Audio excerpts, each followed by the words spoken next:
Pois precisamente temos hoxe aquí con nós a outra muller da Universidade de Vigo, amiga de Ría Lemer, que tamén é unha estudosa da literatura de tradición oral. Bos días, Camiño, benvida. Hola, moi bons días. Antes de nada, parabéns por este programa e por todo o labor que estades a realizar polo patrimonio galego e o portugués. Olá. Camiño Noia é professora catedrática na Universidade de Vigo, especializada em literatura popular de tradição oral. Tem diversas publicações relacionadas com esta temática, entre as quais podemos destacar os contos galegos de tradição oral, publicados pela editora Nigrataria em 2002, ou o catálogo tipológico do conto galego de tradição oral, publicado pela Universidade de Vigo em 2010. Também é autora do prólogo do livro dístico Cores do Atlântico, editado em 2010, por Ponte nas Ondas. Ainda publicou o artigo Marcas da Autoria Feminina nas Cantigas de Amigo, no livro O Mar das Cantigas, editado pela Junta de Galiza em 1997. Camiño, é un placer contar con vostede nesta retransmisión do Pergamiño Vindel desde o Mar de Vigo. Gracias a vos por convidarme. Camiño, quem foi Martín Codax? Que non sabe. Martín Codax é unha persoa que asina un pergamiño precioso, como podedes ver nos fotos deste museo, e que non se sabe quen está detrás. O que sí está claro para min e para outras estudosas e agora xa estudosos tamén da lírica medieval é que aí sexa unha mullera que escribise eso, que parece ser que polo menos tuveron que ser dúas, porque son dúas mans as que hai polo menos no pergamiño, pois detrás deso están cantigas populares de muller, cantigas que se cantaban aquí, en Alcabre, que se cantaban en Baladares, que se cantaban en Gondomar, nas aldeas de Gondomar, que as mulleres cantaban, tamén os homes, as mulleres e os homes, pero está claro que as mulleres que eran a poboación maior pois eran as que mantiveron o patrimonio durante moito tempo. E logo veu a moda das cantigas de amor provenzais e a miña teoría é que entón os trovadores dixeron que cantigas tan bonitas se cantan por aí, cantan as mulleres analfabetas, e copiaron. É dicir que hai cantigas de amor semellantes ás provenzais, pero logo aquí naceu a cantiga de amigo que é de orixe popular. Bueno, digo aquí, en toda Europa as mulleres cantaban, pero para reducirnos un pouco ao noso territorio, pois aquí cantaban as mulleres porque os homes marchaban á guerra co rei. Non había poucos homes e, polo tanto, pois eran as mulleres as que clamaban por ese home, que a ver si volvía, si viña e se elas estaban agardando por el. Este é un pouco, moi resumida, a teoría que temos Ría Lemer e máis eu, entre outras. E como era a vida desas mulleres na época de Martín Codax? Mais ou menos como a vida das vosas nais e das vosas aboas, traballando na casa, no doméstico, día e noite, e logo traballando nos labores do campo. Daquela, pois, tiñan que plantar o millo, sementar o liño, recollelo, logo limpalo, ripalo, tecelo, etc. É dicir, que non había fábricas de nada, polo tanto, ese é o labor das mulleres. Outros labores, aparte, pois era debullar os grans dos produtos, sachar na terra, lavar moita roupa, que non había lavadoras, e aí en todos estes labores domésticos que se estendían a unha casa de labranza, pois as mulleres cantaban, e cantaban, parece ser que en certa maneira regueifando, é dicir, as mulleres decían dúas cantigas ou uns versos, e outra que estaba con ela, a filla, a nai, a irmá, contestáballe con outras cantigas. Isto era algo común, parece que en toda Europa, que as mulleres cantasen entre elas pero compoñendo ao mesmo tempo. É dicir, que non tiñan un papel, eran analfabetas, non foran a escola, nada. Isto inventaba, non? Si podían falar de amor, podían falar de escarnio, podían falar de problemas que tiñan entre elas, pero isto era unha constante, parece, que nos traballos de muller no campo e na casa. Portanto, os homens e as mulheres da Idade Média também se divertiam. Pois, por suposto, claro que se divertían. En moitos casos máis ca hoxe, porque as mulleres da Idade Media non aspiraban a ter tantas cousas como nós hoxe, a consumir, nin nada. Entonces a súa vida era unha tranquilidade diaria, o amor, ter un compañeiro, pois co que levarse ben, bailar. Isto está moi presente en toda a lírica medieval, os bailes das mulleres, entre elas mesmo, entre as propias mulleres, bailemos agora xa nós as bailidas sob estas abelaneiras floridas. É dicir, que era un canto, logo había moito canto ritual de fertilidade, as mulleres querían ter fillos, era, pois, morrían moitos naquel momento, entonces era a descendencia, o a man de traballo que había, e cando non podían ou tiñan dificultades, pois, tiñan unha serie de supersticións, iban baixo pois a avelaneira, baixo o granado, baixo o piñeiro, parece que eran árbores de fertilidade, ou pedras, pero bueno, isto é outra historia. E isto todo aparece nas cantigas de Amigo, o cal leva a xente a decir, a pensar, aos estudosos, que estas tradicións que se transmitiron por escrito xa estaban tamén na lírica popular. Podemos entón dicir que se escribía pouco no tempo de Martín Codax? Por suposto, claro que se escribía pouco. Escribían, pois, só aquela xente, homes e mulleres, sobre todo homes, que tiñan acceso ás letras, que eran fundamentalmente clérigos, xente que estaba en contacto coa religión, porque, en certa maneira, na Idade Media, pois, quen dominaba era a Igrexa, sobre todo nesta zona nosa que estamos aquí traballando, a Galaecia, non? A antiga Galaecia, pois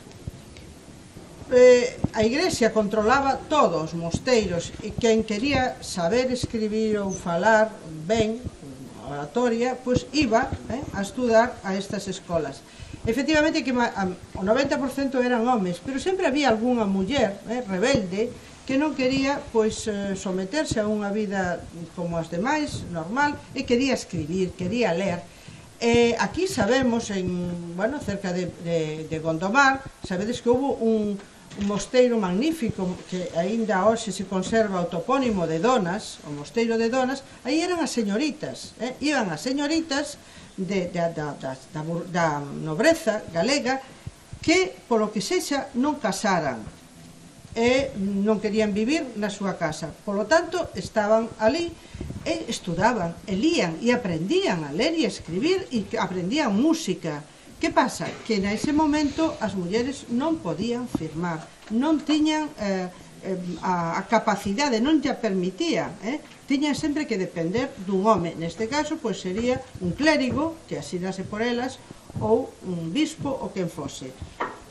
Este é o problema, pero claro, gracias ás investigacións das feministas están aparecendo por Europa, pois, mulleres importantísimas, que sabemos que sí, que eran músicas, que sabían medicina e que fixeran moitas cousas. Isto ata a mediados do século pasado non se sabía absolutamente nada. Que pasa con Galicia? Bueno, Galicia é un territorio moito máis afastado do mundo, con problemas de humidade, e polo tanto, pois, toda a documentación debeuse perder. Esses cantos de mulheres estão de alguma maneira vivos na tradição oral da galega-portuguesa? Sí, de certa maneira sí. O que sucede é que co invento da televisión o patrimonio cortouse. Eu, como dixeches antes, pois traballo na narrativa oral, e isto está moi comprobado. A min, eu traballei moitos anos co alumnado que recollían contos na súa casa e gravábanos. Empezamos nos anos 92 e ata o 2000.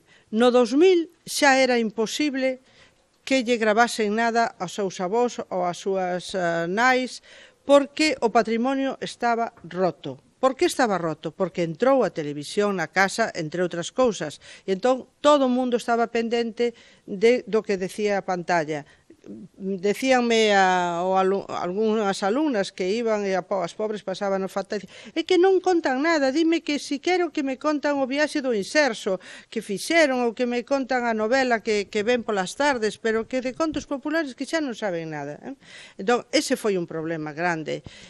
O mesmo pasou coas cantigas. A xente non transmitiu as cantigas. A vos seguro que xa non vos transmitiron cantigas orais populares, porque xa estabades máis pendentes de outros tipo de ritmos que viñan de América, e entonces a tradición quedou cortada.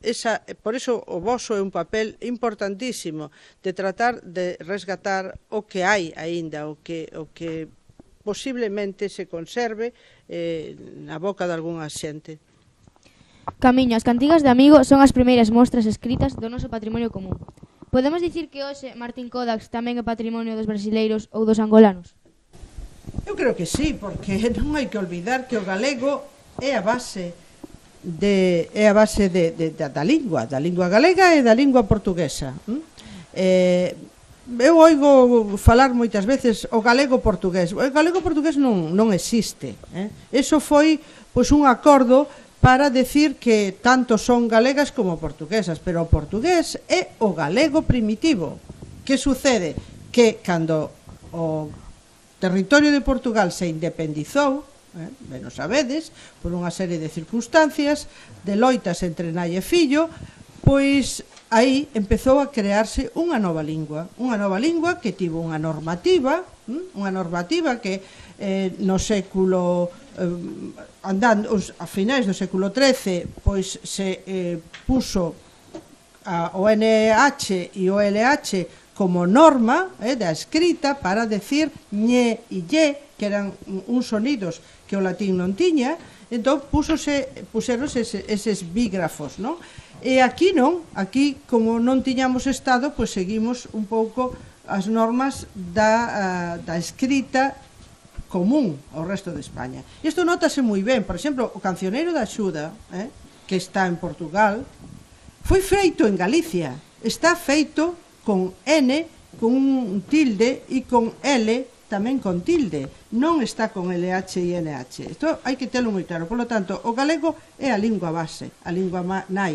A partir de aí, fixose o portugués, que é outra lingua, irmán, por suposto, ou filla, se queredes, ou que chegou a ser moito máis importante que o galego, por suposto, porque é a lingua do Estado, ten un Estado detrás, ten unha nación, ten un país, ten, pois, a partir de aí, Angola, o Brasil, que foron territorios que foi descubrindo, pois teñen a mesma lingua. Por lo tanto, Martín Codax, claro que é tamén brasileiro, claro que é tamén angolano. Supoño que coñecedes pois as cantigas que están postas en ritmos portugueses por Socorro Lira, que foi un libro precioso patrocinado por Ponte nas Ondas. Para terminar, o que dirias aos professores de literatura que nos ensinam as cantigas no Instituto? Eu diríalle que, aparte de explicar o leixaprén, o paralelismo, todos eses recursos métricos que teñen as cantigas, que insistan moito na realidade da época, é dicir, que vos fagan volver a un mundo en que a xente se divertía moito cantando e bailando. Esa era o fin destas cantigas.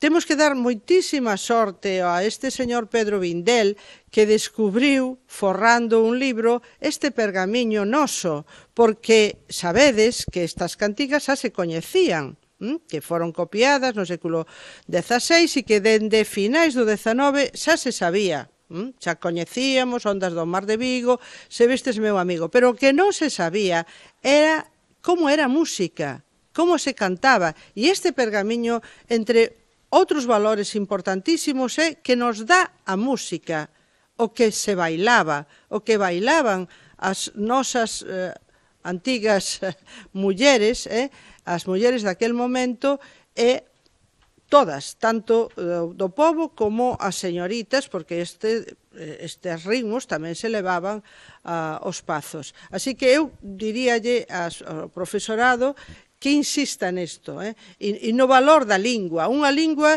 que foi única no século XIII para cantar dende o norte de España, da Hispania dese momento, ata pois a terra de Mouros, que era Toledo, máis abaixo, porque a medida, como sabedes, os reis levaban os seus trovadores, levaban o que lle chaman as súas soldadeiras, que podían ser tamén trovadoras, que podían saber cantar e bailar, pero decían que solo bailaban. Levábanas con eles para entreter aos soldados. E, polo tanto, a lingua galega cantábase, no sur da Hispania. Collía un territorio amplísimo, era a única lingua de expresión e de festa. Por que desapareceu? Bueno, isto xa son circunstancias históricas que tamén hai que estudar, pero que o valor da lingua está aí. A lingua galega non é inferior a ningunha outra lingua.